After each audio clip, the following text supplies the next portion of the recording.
عبیر. جی السلام علیکم خان صاحب. میرا سوال یہ ہے خان صاحب، ہم ٹرانس پاکستان کے پلیٹ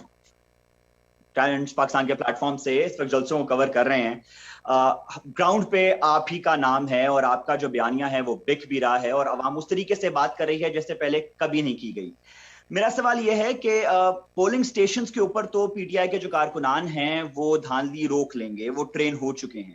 لیکن ہم نے 2018 میں بھی یہ دیکھا کہ کچھ حلقوں میں جیسے خواجہ آصف کا رزلٹ تھا، رانا ثناء اللہ صاحب کا رزلٹ تھا، وہ رات کو ہار گئے تھے لیکن صبح ان کے نتائج چینج کر دیے گئے.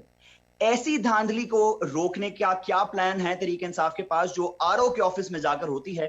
اور دوسرا، بہت کوئکلی آپ نے بھی 2-3 دفعہ اسی سیشن میں پارلیمنٹری جمہوریت کے متعلق بات کی کہ اس میں یہ خامی ہے، اس میں یہ خامی ہے. عوام کا بھی ہم سے بڑا سوال رہتا ہے، کیا اگلے الیکشن میں تحریک انصاف صدارتی انتخاب کا جو نعرہ ہے وہ بلند کرے گی یا صدارتی نظام کے لیے ریلی کرے گی یا نہیں؟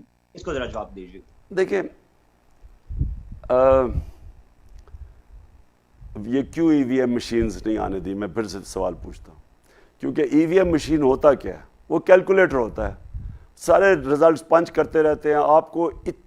آپ کو پتہ ہے ہم 4 دن سے کیا کر رہے ہیں؟ صرف ایک چیز کر رہے ہیں کہ کیسے ہم نے ان کی دھاندلی روکنی ہے.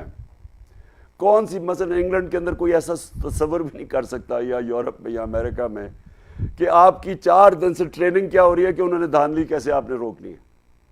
یہ ویسے بڑا برا ریفلیکٹ کرتا ہے ہمارے ملک میں کہ سوچیں کہ ہماری اخلاقیات، ہماری مورل ویلیوز کدھر تک گر چکے ہیں کہ ہم صرف اور صرف سوچ رہے ہیں کہ ہم نے الیکشن کو چوری ہونے سے کیسے روکنا ہے. اور اسی لیے میں لگا رہا تھا ای وی ایم مشینز کے اوپر الیکٹرانک ووٹنگ، کیونکہ آپ کیلکولیٹر ہے، جیسے ہی آپ پنچ کرتے ہیں ووٹس، جیسے ہی پولنگ ختم ہوتی ہے آپ نے بٹن دبایا، رزلٹ آ گیا. اب یہ کیوں انہوں نے اپوز کیا تھا؟ سب نے، کیونکہ یہ ساری اس کے بعد ساری دھاندلی شروع ہوتی ہے. اور وہ جنہوں نے پیچھے بیٹھ کے رزلٹ مینیپولیٹ کرنے ہیں وہ پھر دیکھتے ہیں، وہ ڈیلے کرتے جاتے ہیں رزلٹ. خواجہ آصف کیسے جیتا ہے؟ کیونکہ وہ ہارا ہوا تھا. لیکن وہ جنہوں نے رزلٹ چینج کرنے تھے انہوں نے پھر اور طریقے ہیں 163 طریقے ہیں جس میں سے ڈبل سٹیمپ کر دیتے ہیں اور ووٹ ضائع کر دیتے ہیں، سٹف کر دیتے ہیں. ایکسٹرا انہوں نے بیلٹ چھپائے ہوئے ہیں، ہمیں بھی پتہ چلا ہے انہوں نے ایکسٹرا بیلٹ چھپائے ہیں. مسٹر ایکس کے پاس پورا کہ 1:2 انہوں نے کوڈ بنائی ہوئی ہے کہ اگر ادھر جن پولنگ سٹیشنز کے اوپر اگر وہ 1 ووٹ ڈالے گا تو ہم 2 ڈلوا دیں گے، یا اگر زیادہ ضرورت ہو 3. اس طرح کی ساری یہ ہو نہیں سکتا ای وی ایم مشینز کے ساتھ. اس لیے سب نے مل کے 2.5 سال میں کوشش کرتا ہے، انہوں نے نہیں آنے دیا. تو آپ کا جو سوال یہ ہے کہ رزلٹ چینج ہو جائیں گے، ہم نے اپنی ٹریننگ تو جس طرح میں نے کہا کہ اپنے پولنگ ایجنٹس کی پوری ٹریننگ کروائی ہے. مجھے پوری خبر مل گئی ہے کہ انہوں نے بڑے پیسہ جمع کیا ہوا ہے پولنگ ایجنٹس کو خریدنے کا. تو میں نے اپنے سارے پولنگ ایجنٹس کو آج پہلی دفعہ زندگی میں یہ 26 سال میں نے ان کو بتایا ہے کہ یہ جہاد لڑنے جا رہے ہیں آپ کل، کیونکہ آپ کا مقابلہ مافیاز کے ساتھ ہے. یہ الیکشن نہیں ہے، یہ ایکچولی حقیقی آزادی کی جہاد ہے، اور انہوں نے بڑا پیسہ چلانا ہے کل. تو دیکھیں تیاری تو ہم نے اب جتنی ہو سکے کی ہے. اب انسان جس طرح میں کرکٹ میں کوشش پوری کرتا ہے، باقی اللہ پہ چھوڑ دیتا ہے. اور پریزیڈنشل سسٹم پہ ذرا خان صاحب وہ اجازت دیجیے گا. دیکھیں پریزیڈنشل سسٹم جو ہے نا وہ اس طرح آ نہیں سکتا پاکستان میں جب تک کہ ہر ڈویژن کو ہم صوبہ بنا دیں. اگر آپ ہر ڈویژن کو صوبہ بنا دیں گے اور پھر آپ پریزیڈنشل سسٹم لا سکتے ہیں. اس وقت پنجاب 60% پاکستان ہے. کبھی بھی چھوٹے صوبوں نے نہیں ماننا کہ پریزیڈنشل سسٹم ہو اگر 60% پاکستان پنجاب ہے. ایک ہی طریقہ ہے اس کا، وہ پہلے کرنا پڑے گا کہ سارے ڈویژنز کو صوبے بنانے، پھر ہو سکتا ہے.